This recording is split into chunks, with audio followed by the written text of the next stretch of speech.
Hey, what's up guys? This is Marsay, the property pastor, and today I want to talk about how to raise rent.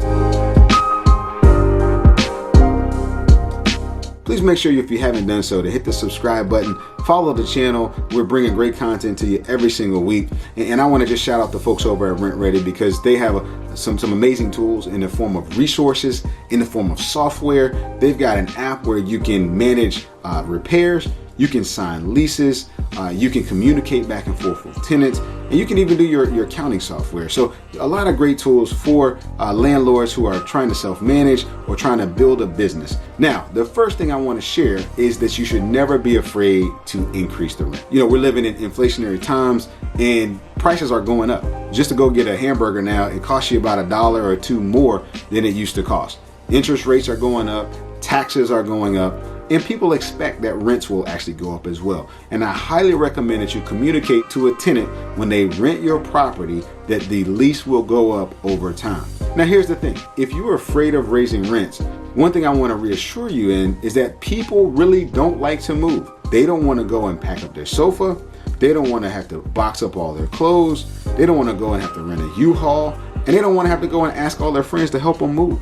So how do we effectively raise rents?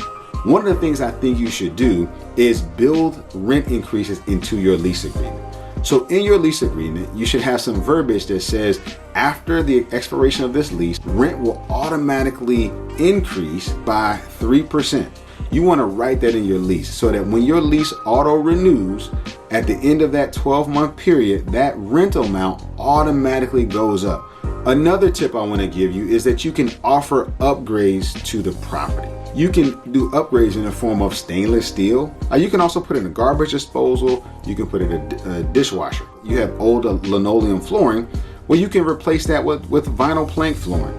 You can replace carpet with new carpet. You can paint, you can change out light fixtures. A little bit goes a long way. The other way you can increase rents is to take advantage of some of the amenities that you may have on the property.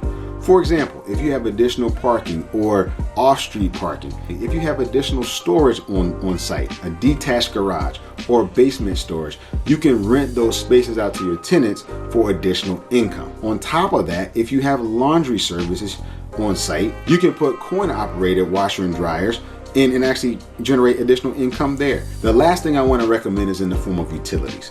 So let's say, for example, you have a duplex and you are currently paying the water for both tenants because the meters are not split. So now there's two ways you can do that. You can take the actual bill and give it to them, or you can take the average of 12 months of bills and essentially, divide that up and say each month your water bill surcharge is $70. But if you are paying for any utilities, it's important that you pass that on to the tenant and you're actually going to be generating additional income as well. So you may not be raising the rent per se, but you are raising your actual income and improving your bottom line. So those are some tips I wanted to give you about how you can raise rents, how you can increase your revenue coming in for your property. And I hope they helped you. And if you haven't done so already, remember, make sure you hit the subscribe button. Make sure you hit the like button so we can share this message with more and more people who need to hear it. Thank you so much for tuning into today's video. God bless. I'll see you again soon.